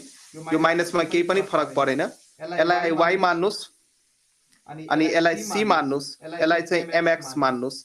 x को ठाउँमा चाहिँ 1/t युज गर्नुस् र 1/t युज गर्दा m को ठाउँमा चाहिँ कति आउँछ त? m को ठाउँमा आउँछ minus delta HR by R आउँछ। यसको मतलब यो केसमा स्लोप आइरहेछ नेगेटिभ। अब ग्राफ प्लट गर्नुस् यहाँ। सो ग्राफ प्लट गर्दाखेरि अब हेर्नुस् त, y इन्टरसेप्ट कति छ? c छ र स्लोप छ नेगेटिभ। स्लोप नेगेटिभ हुँदाखेरि यस्तो ग्राफ बन्छ। कर्भ स्केचिङमा पर्नु भयो होला, यस्तो खालको ग्राफ बन्छ। किन यसको स्लोप नेगेटिभ भयो? एंगल चेक गरिहाल्नुस् यहाँ। यो एक्स एक्सिस सँग यो एंगल लिनुस्, 90 भन्दा बढी छ त्यसैले स्लोप आउँछ नेगेटिभ। र यतापट्टि ऑब्ट्यूज एंगल, यस 90 भन्दा बढी हुन बित्तिकै tan थीटा को भ्यालु आउँछ नेगेटिभ। सो y एक्सिस तिर ln k इक्विभ्यालेन्ट लिनुस्, x एक्सिस तिर 1/t प्लट गर्नुस्, 1/t प्लट गर्नुस्। र यति भनेको हाम्रो के हो त? यति पार्ट भनेको हाम्रो y इन्टरसेप्ट हो। यसको ठाउँमा हामी लेख्न सक्छौं ln AF by AB लेख्न सक्छौं, हो कि हैन? हो। र यसको स्लोप कति आयो? स्लोप भन्नुस् त? स्लोप अब नेगेटिभ छ। So minus delta HR by R slope पनि हामीले लेखिसक्यौं। सो यति डिटेलमा आईआईटी जेई मा क्वेशन्सहरु आउँछ। मैले त्यहीबाट प्रिपरेसन्सहरु गरेको भएर मलाई यति डिटेलमै पढाउन मन लाग्छ। सर्टकटमा के पढाउनु, बरु टाइम लागोस् बढी, एक दुईटा क्लासको सट्टा 3 वटा 4 वटा क्लास लागोस्, त्यसमा केही छैन। तर केही कुरो विषयवस्तुहरु पढिसकेपछि मज्जाले नै पढाउन मन लाग्छ। तपाईहरुलाई कति मजाको पढ्न मन लाग्छ त्यो चाहिँ मलाई भन्दै गर्नुस्। सर्टमा पढाउनु सर, म एक लाइनमा नि पढाउन सक्छु। अलिक डिटेलमा पढाउनु सर, म यही कुराहरुलाई 1 घण्टा पनि पढाउन सक्छु। सो कुनै कुरा यदि बढी हुन्छ भने मलाई भन्नु है त। सो बेसिक्स पनि क्लियर, किनकि यो भिडियो जुन म रेकर्ड गर्दैछु यो आइओई को लागि मात्रै हैन, यो आइएम को लागि पनि हो र आइओएम मा यति डिटेलमा चाहिँ पर्नुपर्छ कुराहरु चाहिँ। फेरि कसैलाई इन्डियन एम्बेसीको एक्जाम दिन मन लाग्यो पछि अनि के फेरि गएर प्रिपरेसन गर्ने, एउटै कुरा 10 चोटी पढ्ने, सो एक चोटी पढ्ने बेलामा मजाले पढ्नुपर्छ। सो यो रिएक्सनलाई एनालाइसिस गर्नु त 1/t को भ्यालु जब हामी बढाउँछौं इक्विलिब्रियम कन्स्ट्यान्ट को भ्यालु के भइराछ यो ग्राफ अनुसार घटिराछ। हेर्नुस् न एक्स एक्सिस तिर यो अगाडि बढ्दाखेरि भ्यालु घटिराछ हैन। सो 1/t को भ्यालु बढाउँदाखेरि के इक्विलिब्रियम को भ्यालु घटिराछ। यसको मतलब के? यसको मतलब भयो सिधा कुरा छ t को भ्यालु घटाउँदा t को भ्यालु घटाउँदा 1/t को भ्यालु यदि बढिराछ भने t को भ्यालु पक्कै कम होला, किनकि डिनोमिनेटरमा सानो सानो सानो भ्यालु राख्यो भने बल्ल 1 अपन त्यो डिनोमिनेटर बल्ल त्यो ठुलो हुँदै जान्छ। यसको मतलब t को भ्यालु घट्दा के इक्विलिब्रियम को भ्यालु के हुन्छ? घट्छ र t को भ्यालु बढ्दा अझै मैले जेनरलाइज गर्दिए इक्विलिब्रियम कन्स्ट्यान्ट को भ्यालु के हुन्छ त? बढ्छ। सो यो रिलेसन याद गर्नु र यो कुन खालको रिएक्सन को रिलेसन हो? यो four endothermic reaction, endothermic reaction. So endothermic reaction मा यदि टेम्परेचर हामीले घटायौं भने इक्विलिब्रियम कन्स्ट्यान्ट को भ्यालु पनि घट्छ, टेम्परेचर बढायौं भने इक्विलिब्रियम कन्स्ट्यान्ट को भ्यालु पनि बढ्छ। यो कुराहरु याद गर्नु। तर रेट कन्स्ट्यान्ट को भ्यालु दुईटै केसमा बढ्छ यदि हामीले टेम्परेचर बढायौं भने। सो केमिकल काइनेटिक्समा रेट कन्स्ट्यान्ट पर्नु भयो होला, अथवा यहाँ पनि हाम्रो रेट कन्स्ट्यान्ट छ केएफ र केबी छ कि छैन? केएफ भनेको फरवर्ड रिएक्सन को रेट कन्स्ट्यान्ट हो, केबी भनेको ब्याकवर्ड रिएक्सन को रेट कन्स्ट्यान्ट हो। यो रेट कन्स्ट्यान्ट को भ्यालु टेम्परेचर बढायो भने दुईटै रिएक्सनमा बढ्छ, चाहे त्यो एक्जोथर्मिक हो कि इन्डोथर्मिक होस्, तर इक्विलिब्रियम कन्स्ट्यान्ट को भ्यालुमा फरक पर्छ। ठीक छ? बट भनेर यहाँ लेख्नुस्, बट टेम्परेचर यदि बढायौं भने रेट कन्स्ट्यान्ट कुनै पनि रिएक्सन को रेट कन्स्ट्यान्ट को भ्यालु बढ्छ। टेम्परेचर यदि बढायो भने रेट कन्स्ट्यान्ट अफ रिएक्सन को भ्यालु पनि के हुन्छ त? यसलाई हामी के भन्छौं अथवा केएफ केबी लेख्न सक्नुहुन्छ। यो पनि बढ्छ दुईटै रिएक्सन को लागि, four endothermic plus exothermic, four Indo thermic reaction plus exothermic reaction, दुईटै रिएक्सन में यो हुन्छ। सो झुक्याउन सकिन्छ है, झुक्याउन सकिन्छ।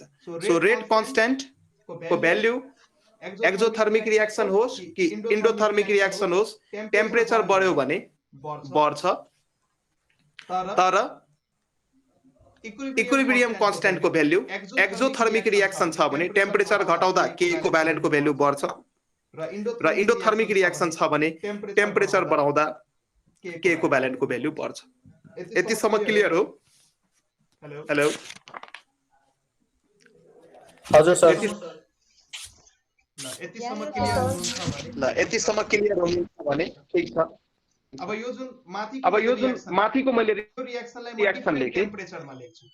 यो माथिको रिएक्सन अथवा माथिको जुन इक्वेसन छ, यो माथिको रिएक्सन अथवा माथिको जुन इक्वेसन छ हाम्रो इक्वेसन जुन छ, यो इक्वेसन जुन छ, यो ln k equivalent equals to ln af by ab minus delta sr by rt जुन छ, यसलाई म दुईटा डिफरेन्ट टेम्परेचरमा लेख्छु। एउटा T1 टेम्परेचरमा लेख्छु र T2 टेम्परेचरमा लेख्छु।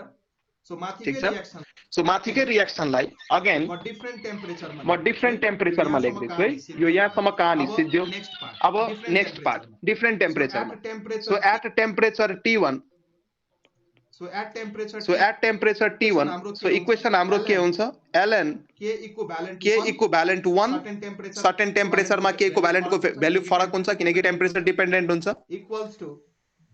Equals to ln af by ab minus delta hr by rt1 यसलाई मान्नुस् इक्वेसन 1। यसलाई मानुस् इक्वेसन 1 अगेन यही रियाक्सनलाई अर्को टेम्परेचरमा म लेख्दैछु एट टेम्परेचर T2 T2 टेम्परेचरमा हामी लेख्न सक्छौं ln K इक्विभ्यालेन्ट टु किनकि टेम्परेचर चेन्ज हुन बित्तिकै इक्विलिब्रियम कन्स्ट्यान्टको भ्यालु चेन्ज हुन्छ सो T1 मा चाहिँ मैले K इक्विलिब्रियम 1 र T2 मा K इक्विलिब्रियम 2 लिए अब यसलाई लेख्नुस् यो भनेको ln AF by AB भयो मिलाएर लेख्नुस् यसरी ln AB by ln AF by AB भयो minus delta HR by RT2 भयो र यो चाहिँ हाम्रो इक्वेसन नम्बर 2 भयो अब चाहिँ म के गर्छु 2 बाट 1 लाई सबट्र्याक्ट गर्दिन्छु इक्वेसन 2 बाट इक्वेसन 1 लाई सबट्र्याक्ट गर्छु subtracting equation 1 from equation 2 so subtract गर्दा के लेख्न सकिन्छ ln K equilibrium 2 minus ln K equilibrium 1 लेख्न सकिन्छ हैन equals to अब यसलाई सबट्र्याक्ट गर्नुस् 2 बाट 1 लाई हामी सबट्र्याक्ट गर्दै छौं यसको मतलब यो टर्म सँग यो टर्म क्यान्सल हुने भो र माइनस माइनस प्लस भएर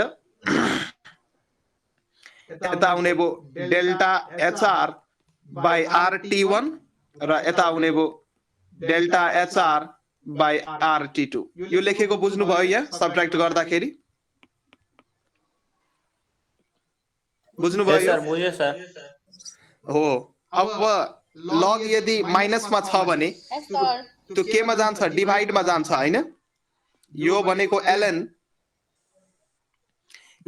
ln KE equivalent 2 upon KEQ equivalent 1 हो यो लग को मैले फर्मुला युज गरे log A by B भनेको हुन्छ log A minus log B है त log A by B हुन्छ log A minus log B त्यही फर्मुला मैले युज गरे अरु केही पनि गरेको छैन र यहाँ चाहिँ म के गर्छु delta HR by R common लिन्छु र यहाँ हुन्छ 1 by T1 र यहाँ हुन्छ 1 by T2 सो यो जुन खूबसूरत इक्वेसन हेर्दै हुनुहुन्छ एकदमै ब्युटिफुल इक्वेसन हो यो केमिस्टहरुको धेरै प्रब्लम सल्भ गरेको छ इक्वेसनले सो यो इक्वेसनलाई हामी भन्छौं von Hoff इक्वेसन किताबमा डाइरेक्ट लेख दिएको हुन्छ von Hoff इक्वेसन सो यो इक्वेसन हामी कुन बेला युज गर्छौं मानौं एउटा सर्टेन टेम्परेचरमा तपाईलाई कुनै पनि रियाक्सनको के इक्विभ्यालेन्ट को भ्यालु दिएको छ अर्को टेम्परेचरमा सोधिरहेछ र त्यो रियाक्सनमा डेल्टा HR को भ्यालु पनि दिएको हुन्छ so put the value get the answer so यो इक्वेसन जुन छ यो ln को फर्ममा छ यदि यसलाई log टु द बेस 10 मा कन्भर्ट गर्ने हो भने सो फर्म हुन्छ log to the base 10 k equivalent 2 upon k equivalent 1 र यतापटि डिभाइड भइदिन्छ डेल्टा H के ले डिभाइड गर्नु पर्छ यहाँ 2.303 यो बेस चेन्ज गर्दाखेरि यो फर्मुला युज गर्नु ln मा लिँदाखेरि माथि फर्मुला युज गर्नु र बेस 10 मा युज गर्दाखेरि log तलको फर्मुला युज गर्नु so 1 by T1 upon 1 by T2 so यो पनि भेन्ट अफ इक्वेसन नै हो सो यो इक्वेसन जुन छ यत्रो ठुलो यो पनि भेन्ट अफ इक्वेसन नै हो so very much important equation तर आईओई मा यहाँबाट क्वेशन्स जेनरली आउँदैन सोध्या पनि छैन किनकि त्यो विद्यार्थीको हाई लेभल हुन्छ विद्यार्थीले भन्न थाल्छन् फेरि आउट अफ सिलेबस तर कुराहरु छ अब जुन हामीले यो equilibrium constant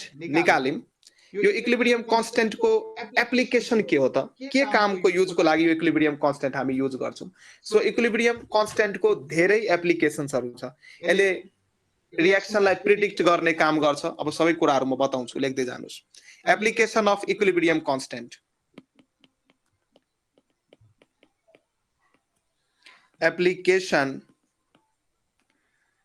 applications of equilibrium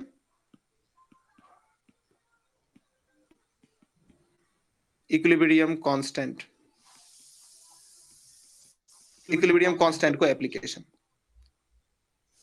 अब इसको एप्लिकेसन फर्स्ट एप्लिकेसन लेख्नुस् यसले के गर्छ त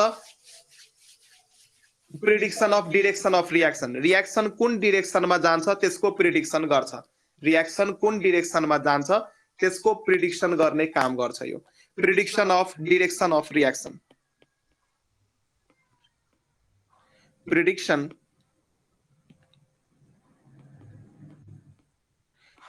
of equilibrium,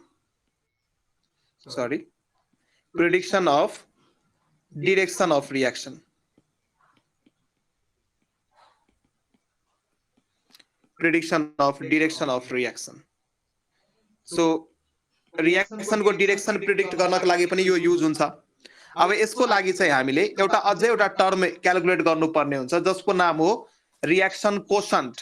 रिएक्सन कोशन्ट र रिएक्सन कोशन्ट र इक्विलिब्रियम कांस्टेंट निकाल्ने तरिका उही नै हो, सेम नै हो। सुन है, रिएक्सन कोशन्ट र इक्विलिब्रियम कांस्टेंट निकाल्ने तरिका सेम नै छ, सेम नै तरिका छ। तर इक्विलिब्रियम कांस्टेंट चाहिँ हामी इक्विलिब्रियममा निकाल्छौं, तर रिएक्सन कोशेन्ट चाहिँ रिएक्सन हुने बेला जुनसुकै टाइममा पनि हामी निकाल्न सक्छौं।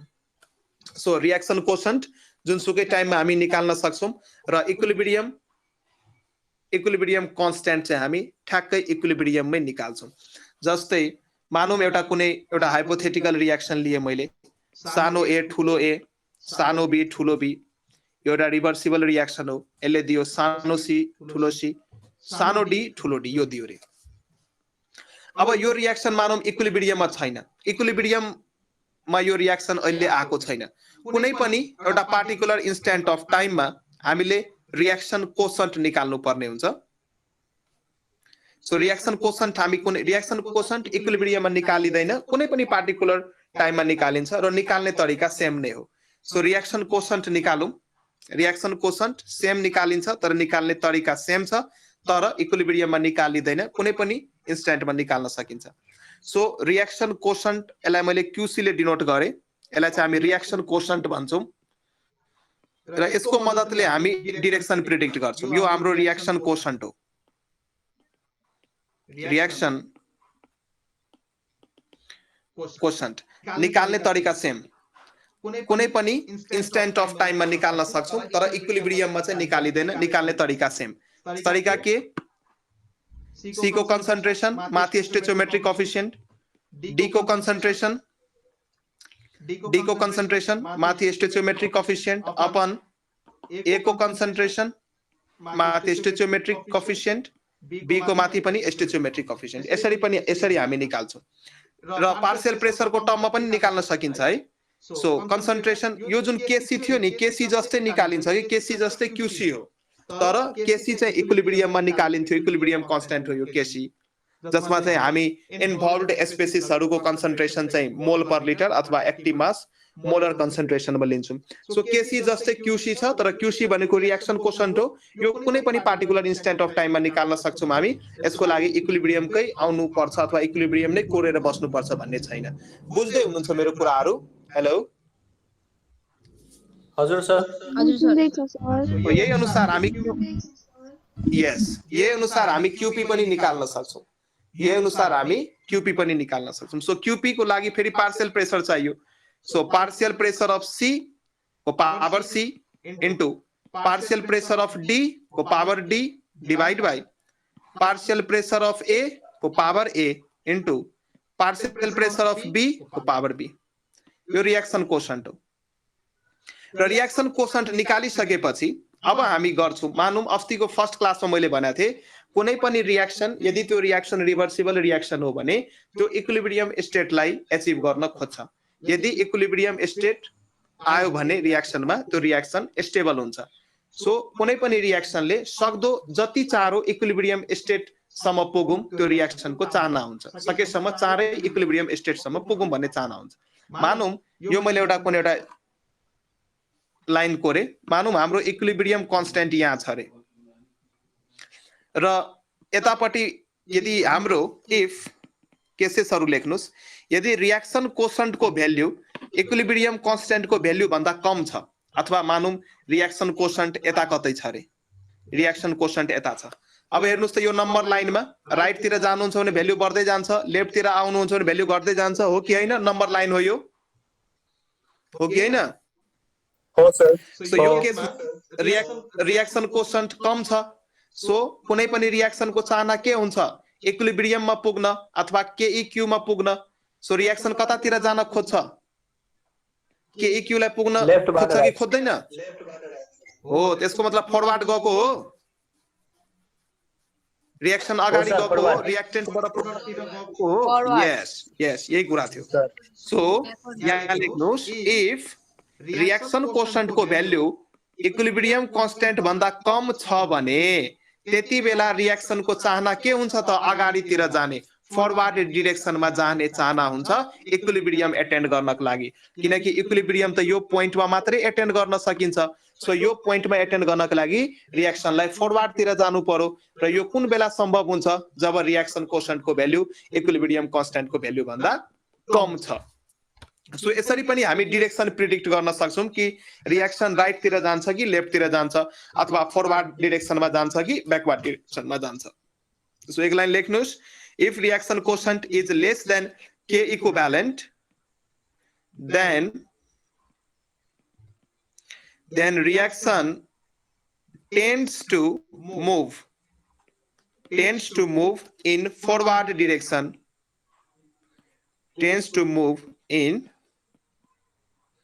forward direction र किन मुभ गर्छ इक्विलिब्रियमलाई एटेन्ड गर्न टु एटेन इक्विलिब्रियम सो एउटा केस भयो अर्को केस यहाँ हेर्नुस् मानौं यो भ्याल्यु बढी छ रे if q is greater then keq यस्तो खालको नम्बर लाइन ड्रा गर्नुस् मानौं keq यो पोइन्टमा छ र यति बेला रिएक्सन कोशन्ट ठूलो छ मतलब राइटतिर बनाउनु पर्यो हो कि हैन सुनिल हो सर हो अब रिएक्सनको चाहना के छ पछाडी आउने के हो कि हैन ब्याकवर्ड किनकि इक्विलिब्रियम एटेन्ड गर्न चाहना हुन्छ कुनै पनि रिएक्सनको र इक्विलिब्रियम स्टेट भनेको हाइली स्टेबल स्टेट हो सो कुनै पनि रिएक्सन स्टेबल हुन खोज्छ सो यति बेला चाहिँ के हुन्छ त रिएक्सन ब्याकवर्डतिर मुभ गर्छ र इक्विलिब्रियमलाई एटेन्ड गर्छ so if reaction quotient q is greater than k equivalent then reaction move भन्दा पनि tends to move लेखौं रिएक्सन को चाहना हुन्छ उतातिर जाम tends to move in backward direction यो कुराहरु याद गर्नुपर्छ कि सबै भिजुअलाइज भइराछ दिमागमा to attain equilibrium भिजुअलाइज भइराछ सर to attain equilibrium ल ठीक छ र अर्को केस छ अब हेर्नुस् न यो रिएक्सन कोशन्टको मद्दतले अथवा रिएक्सन कोशन्ट हामी कुनै पनि पार्टिकुलर इन्स्ट्यान्ट अफ टाइममा निकाल्छौं जुन बेला नि निकाल्न सक्छौं र रिएक्सन कोशन्टको भ्यालु र इक्विलिब्रियम कन्स्ट्यान्टको भ्यालु यदि रिएक्सनमा अब कुनै पनि रिएक्सनको तपाईलाई इक्विलिब्रियम कन्स्ट्यान्टको भ्यालु थाहा छ रे र त्यो रिएक्सनको डिफरेन्ट टाइममा तपाईलाई यो रिएक्सन कोशन्टको भ्यालु दियो क्वेशनमा सो यो रिएक्सन अगाडि जान्छ कि पछाडी जान्छ त्यसको बेसिसमा तपाई डिसाइड गर्न सक्नुहुन्छ सो यो पनि एउटा एप्लिकेसन भयो इक्विलिब्रियम कन्स्ट्यान्टको र थर्ड पोइन्ट यसमा याद गर्नुस् थर्ड पोइन्ट चाहिँ के छ भने यदि रिएक्सन कोशन्ट को भ्यालु इक्विलिब्रियम कन्स्ट्यान्ट को भ्यालु सँग बराबर हुन्छ भने यसको मतलब के भयो इक्विलिब्रियम स्टेट अलरेडी आइसकेको छ रिएक्सनलाई फरवर्ड ब्याकवर्ड कतै जानु परेन यसको मतलब इक्विलिब्रियम स्टेट आइसकेको छ equilibrium state is already reached अब इक्विलिब्रियम आइसकेपछि अब रिएक्सनलाई लेफ्ट र राइट जानु परेन अर्को एक्सटेन्ट अफ रिएक्सनलाई नि प्रेडिक्ट गर्छ यो एक्सटेन्ट अफ रिएक्सन कुनै पनि रिएक्सन कति भयो कति हुन बाँकी छ कति रिएक्टेन्ट प्रोडक्टमा कन्भर्ट भइसक्यो कति बाँकी छ रिएक्टेन्ट बढी छ कि प्रोडक्ट बढी छ यो कुराहरु पनि पत्ता लगाउन हामी इक्विलिब्रियम कन्स्ट्यान्ट को मद्दत लिन्छौं सो सेकेन्ड एप्लिकेसनमा लेख्नुस् सेकेन्ड एप्लिकेसन के हो भने prediction of extent of reaction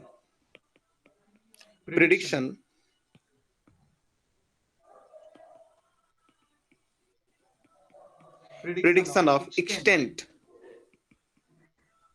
extent of reaction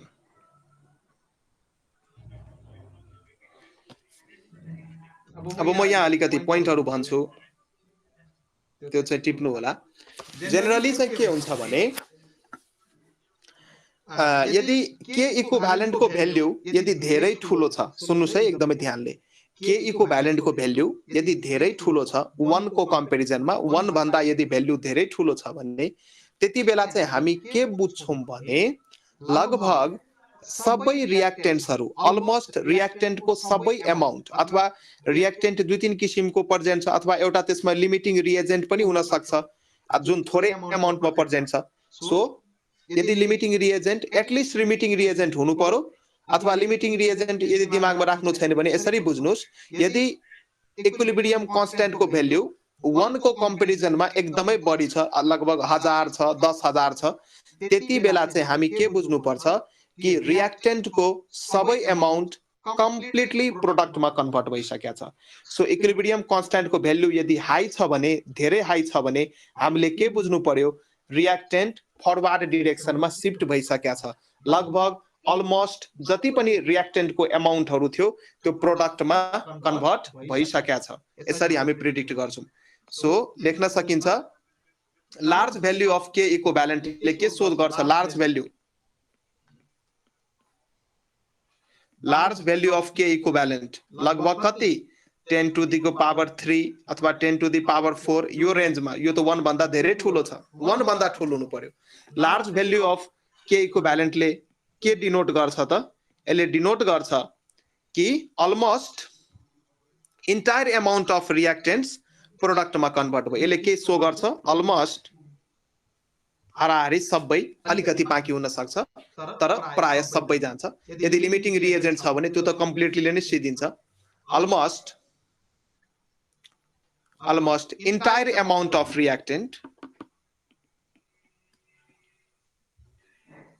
almost entire amount of reactants entire amounts of reactant is completely converted into the product entire amount of reactants is completely converted into the products यो हामी बुझ्न सक्छौं र यदि equilibrium constant को value कम छ कम मतलब 10 को पावर -3 अथवा 0.001 अथवा 0.0001 धेरै कम छ 1 को कम्पेरिजनमा त्यति बेला चाहिँ हामी के बुझ्छौं थोरै अमाउन्ट अफ रियाक्टेन्ट प्रोडक्टमा कन्भर्ट भएको छ यदि इक्विलिब्रियम कांस्टेंट को भ्यालु धेरै छ हामीले के बुझ्नु पर्यो सबै रियाक्टेन्ट प्रोडक्टमा कन्भर्ट भइसक्यो पुरो खतम यदि भ्यालु कम छ हामीले के बुझ्नु पर्यो थोरै रियाक्टेन्ट प्रोडक्टमा कन्भर्ट भएको छ सीताजी बुझ्दै हुनुहुन्छ मेरो कुरा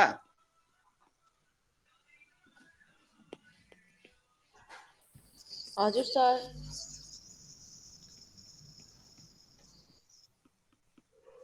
लो भ्यालु अफ इक्विलिब्रियम कांस्टेंट कति लो 10 टु द पावर -3 को फर्ममा 10 टु द पावर -4 अथवा 0.0001 0.001 0.00001 धेरै कम छ 1 को कम्पेरिजनमा धेरै कम छ यस्तो छ भने यसले के इन्डिकेट गर्छ लो भ्यालु अफ इक्विलिब्रियम कांस्टेंट यो रेन्जमा यसले के इन्डिकेट गर्छ कि थोरै अमाउन्ट अफ रियाक्टेन्ट प्रोडक्टमा कन्भर्ट भएको छ indicate that only little amount यसले के इन्डिकेट गर्छ indicate that only little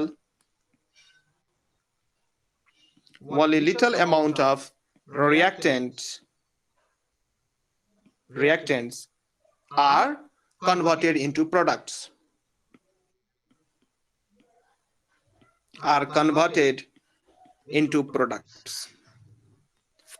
products मा कन्भर्ट भयो र यसको अर्को एप्लिकेसन छ यसको अर्को पनि एप्लिकेसन छ हामीसँग त्यो एप्लिकेशन्समा न्यूमेरिकलहरु पनि म गराउँछु ठीक छ त्यो थर्ड एप्लिकेशन्स म नेक्स्ट क्लासमा लिन्छु मेरो यहाँ डिभाइसको ब्याट्री ब्याकअप पनि सिद्न लागेको छ सो गर्दा गर्दै स्विच अफ भयो भने केही भन्न नि सकिदैन सो अरु चाहिँ हामी नेक्स्ट क्लासमा लिन्छौं है गाइस सो यो नोट म ग्रुपमा पठाउँछु र त्यहाँबाट यो क्वेशन्सहरु चाहिँ पढ्दै गर्नु होला भोलिको क्लासमा हामी क्वेशन्सहरु पनि प्र्याक्टिस गर्छौं र अरु च्याप्टर्सहरु पनि हामी सर 2 लाइन लेख्न बाँकी छ सर स्क्रोल गर्नु न लेख्नुस् कहाँ लास्ट तिरको बाँकी हो लेख्नुस्